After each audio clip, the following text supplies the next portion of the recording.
शेखावत जी, दिल्ली के उपराज्यपाल विनय कुमार सक्सेना जी, दिल्ली की मुख्यमंत्री बहन रेखा गुप्ता जी, जिन्होंने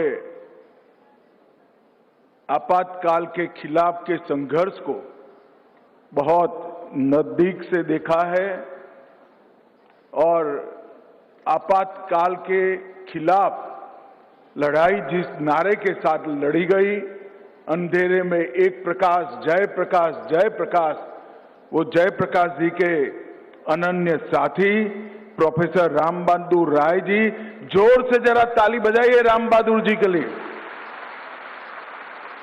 हमारे संस्कृति सचिव विवेक अग्रवाल जी और आज इस सभागार में उपस्थित दिल्ली के कोने कोने से आए हुए जनप्रतिनिधि और दिल्ली के नागरिक भाइयों बहनों, आप सभी को मेरा नमस्कार।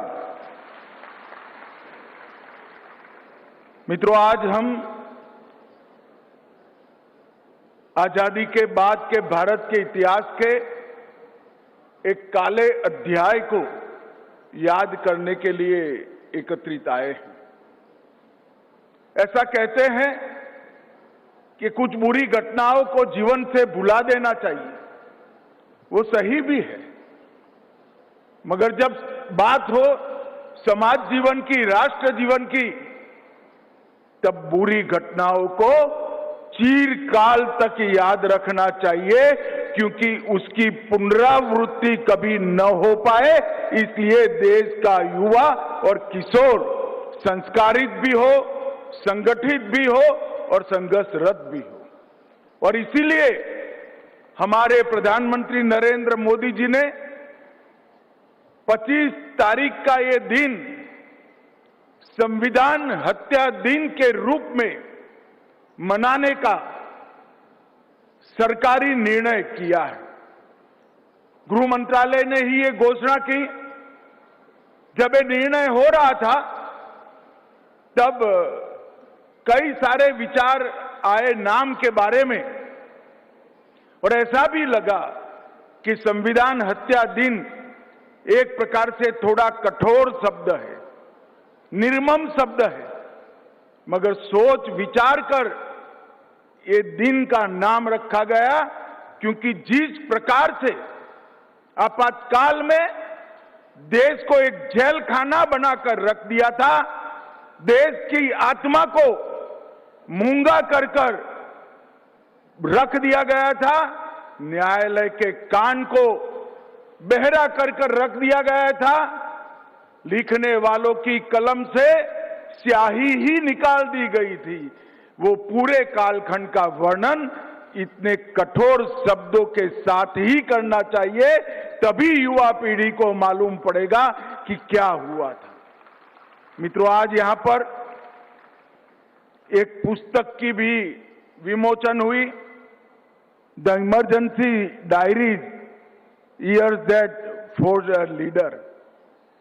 ये नरेंद्र मोदी जी के आपातकाल के दौरान एक युवा संघ के प्रचारक के रूप में भूमिगत रहकर 19 माह तक जो आंदोलन जेपी के नेतृत्व में चला, नानाजी देशमुख के नेतृत्व में चला, वो आंदोलन में एक युवा कार्यकर्ता के नाते मोदी जी ने जिस प्रकार से संघर्ष किया, मीसाबंदी जो थे उनके घर में गए, उनकी परिजनों की पूछताछ की, उनके इलाज की व्यवस्था की, कई सारे गुप्त अखबार निकलते थे, उसको बाजारों में, चौराहों पर, विद्यार्थियों में, महिलाओं में बांटने का काम किया, और गुजरात के अंदर एक संघर्ष का नेतृत्व इस युवा अवस्था में 24-25 साल के युवा नरेंद्र मोदी ने किया। इसकी पूरी कहानी ये पुस्तक के अंदर समाहित है।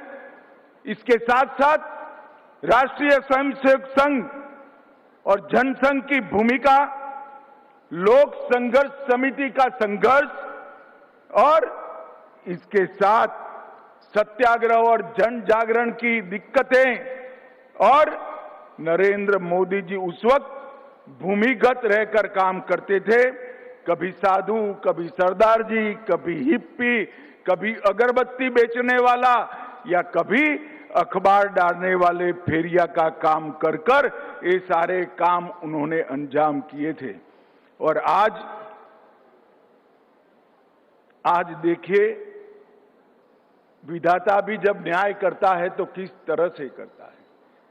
जिस 25 साल के युवा ने उस वक्त कांग्रेस पार्टी की प्रधानमंत्री इंदिरा गांधी के तानाशाही विचारों का विरोध किया, घर घर जाकर, गांव गांव जाकर, शहर में घूमकर विरोध किया, आज वही व्यक्ति जिस काम के लिए इमरजेंसी डाली गई थी, परिवारवाद को प्रस्तावित करने के लिए, वो परिवारवाद को आज वही व्यक्ति ने 2014 में पूरे देश से उखाड़ कर फेंक दिया।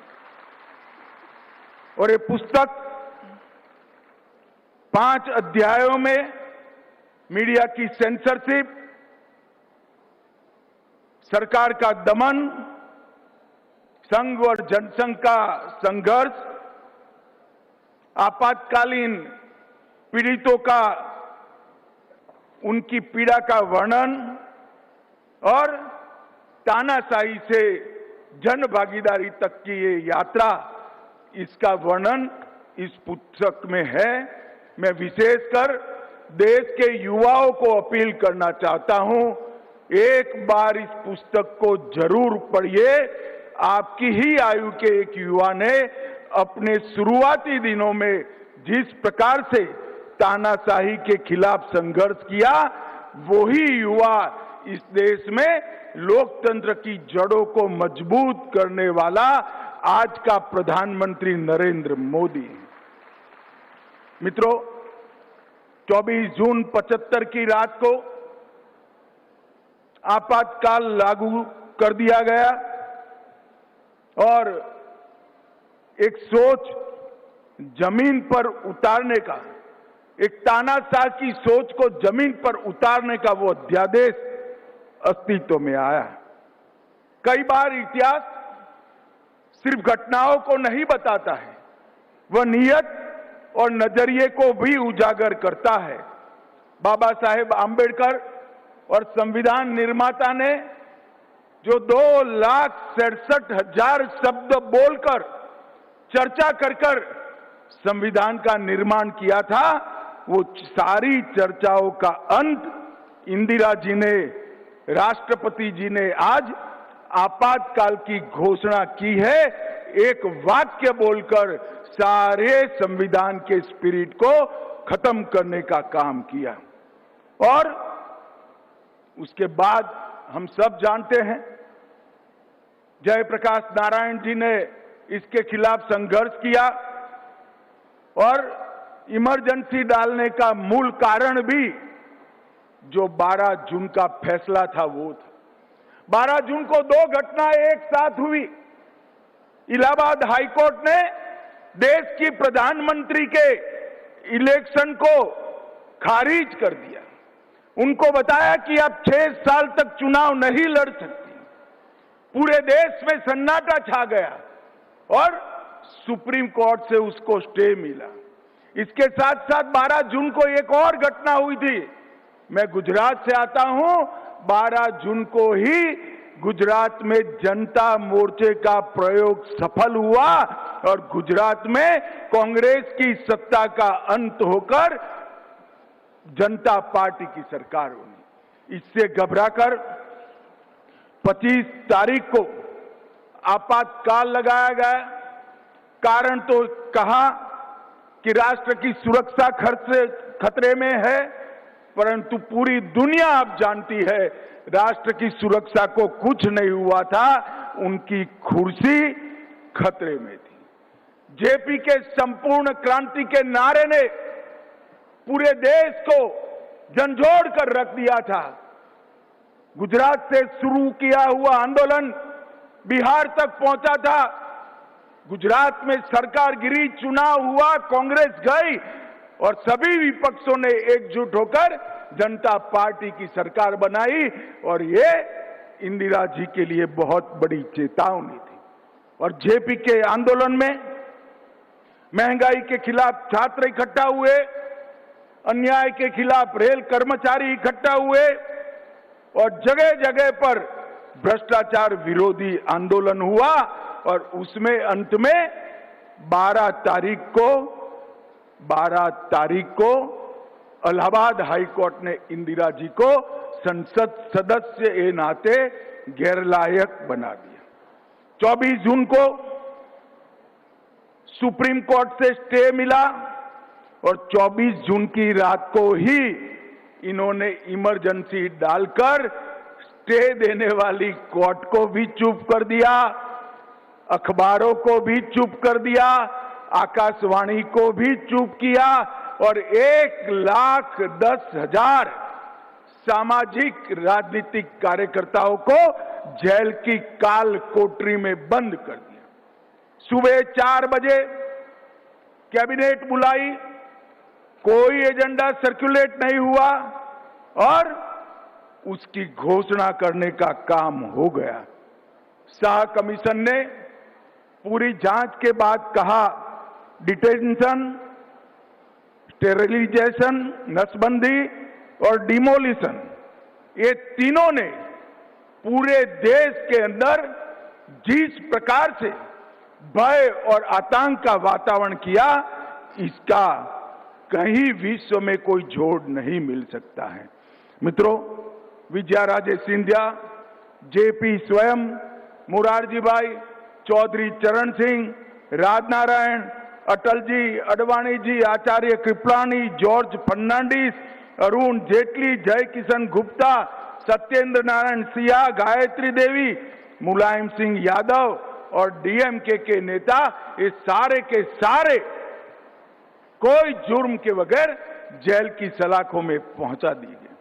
अखबारों के दफ्तर बंद हो गए, 253 पत्रकार गिरफ्तार हो गए, 29 विदेशी पत्रकारों को देश के बाहर भेज दिया और कई सारे अखबारों ने संपादकीय को खाली रखकर इसके सामने प्रोटेस्ट किया, जिसमें इंडियन एक्सप्रेस प्रमुख था, जनसत्ता प्रमुख था, उनकी बिजली काट दी गई और संसदीय कार्यवाही पर भी सेंसर लगा दिया गया।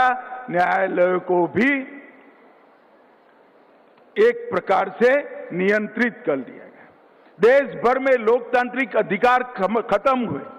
संविधान के अंदर 38वां संशोधन, 39वां संशोधन, 42वां संशोधन, अनुच्छेद 223A, 223B, इसके साथ साथ अनुच्छेद 123, 213, 352(5), 19 और अनुच्छेद 356 का उपयोग कर लोकसभा का आयुष्य भी बढ़ाया गया। न्यायपालिका में खिलाफ फैसले देने वाले जजों को सुप्रीम कोर्ट के मुख्य न्यायाधीश बनने से रोका गया। उसके पहले ही 3 न्यायाधीशों को खुदाकर चीफ जस्टिस रे को चीफ जस्टिस बनाने का काम किया था। और यहां जो युवा बैठे हैं उनको मैं पूछना चाहता हूं, कभी ड्यूएट सॉन्ग सुनते हो तो उसमें जेंट्स और लेडीज दोनों आवाज एक ही कलाकार की क्या हो सकती है? इमरजेंसी के वक्त हुआ था, किशोर कुमार की आवाज को बंद कर दिया, मनोज कुमार की फिल्मों पर प्रतिबंध लगा दिया, देव आनंद को दूरदर्शन से प्रतिबंधित किया, आंधी फिल्म को और किस्सा कुर्सिका को उस पर प्रतिबंध लगा दिया गया। मित्रों, संविधान की हत्या करने के बाद इस भारत के संविधान को मौन कर दिया गया, अभिव्यक्ति की आजादी छीन ली गई और बाद में एक दिन विपक्ष को झांसा देने के चक्कर में इमरजेंसी उठाई, देश में चुनाव आया, सारी विपक्षी पार्टियां जयप्रकाश जी के दिव्य नेतृत्व में एकत्रित हुई और देश की जनता ने तानाशाही की मानसिकता वाली श्रीमती गांधी को ऐसा दंड दिया कि वो स्वयं रायबरेली से चुनाव हार गई और देश में पहली बार गैर कांग्रेसी सरकार पूर्ण बहुमत के साथ बनी। और ये दिन इसलिए याद रखना जरूरी है कि भविष्य में कभी भी कोई भी व्यक्ति तानाशाही सोच को इस देश के संविधान पर थोप न दे। इसलिए बहुत जरूरी है कि इस दिन को याद रखा जाए। और इसीलिए मोदी जी ने आग्रह किया था कि संविधान हत्या दिन के रूप में आज के दिन को मनाया है।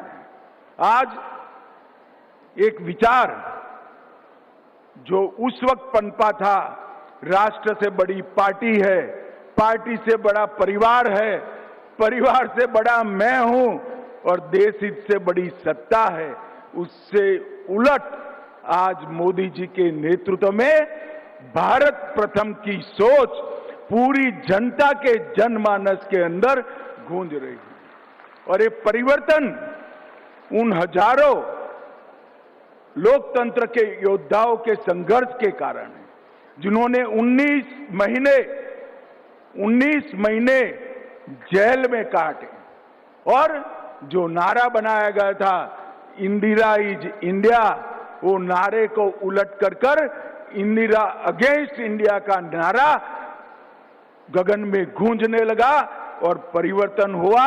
इसी के कारण आज हमारे 140 करोड़ की आबादी मोदी जी के नेतृत्व में 2047 में पूरी दुनिया में भारत को हर क्षेत्र में प्रथम लाने के लिए संघर्ष कर रही है, संकल्पित हुई है और आगे बढ़ रही है। मित्रों, आइए आज हम सब और विशेष कर इस देश के किशोर और युवा आगे आए और इतिहास को, हमारे बच्चों को, किशोरों को और युवाओं को समझाएं, एक काले अध्याय को उनसे परिचय कराएं और भविष्य में कोई भी तानाशाह ऐसी हिम्मत न कर सके। इस प्रकार का देश का विचार भी बनाएं, कार्य संस्कृति भी बनाएं। फिर से एक बार मैं वो सभी लोकतंत्र के प्रहरियों को जिन्होंने लोकतंत्र के लिए संघर्ष किया, वो सभी को आज के दिन पर मन पूर्वक नमन कर उनका स्मरण करता हूं। राम बहादुर जी आज बैठे हैं। राम बहादुर जी जैसे उस वक्त के संघर्ष के करने वाले जितने भी लोग जीवित हैं, वो सभी को भी प्रणाम कर मेरी बात को समाप्त करता हूं। वंदे मातरम। मेरे साथ एक बार जोर से बोलिए, भारत माता की। अरे जोर से बोलिए। अभी भी किसके मन में कोई संभावना पड़ी है तो निकल जाए। दोनों हाथ उठाइए, मुट्ठी भींचिए और प्रचंड आवाज से बोलिए, भारत माता की, भारत माता की। वंदे वंदे। आप सभी का बहुत बहुत धन्यवाद। बहुत बहुत आभार माननीय केंद्रीय गृह एवं सहकारिता मंत्री श्री अमित शाह जी का उनके इस प्रेरक संबोधन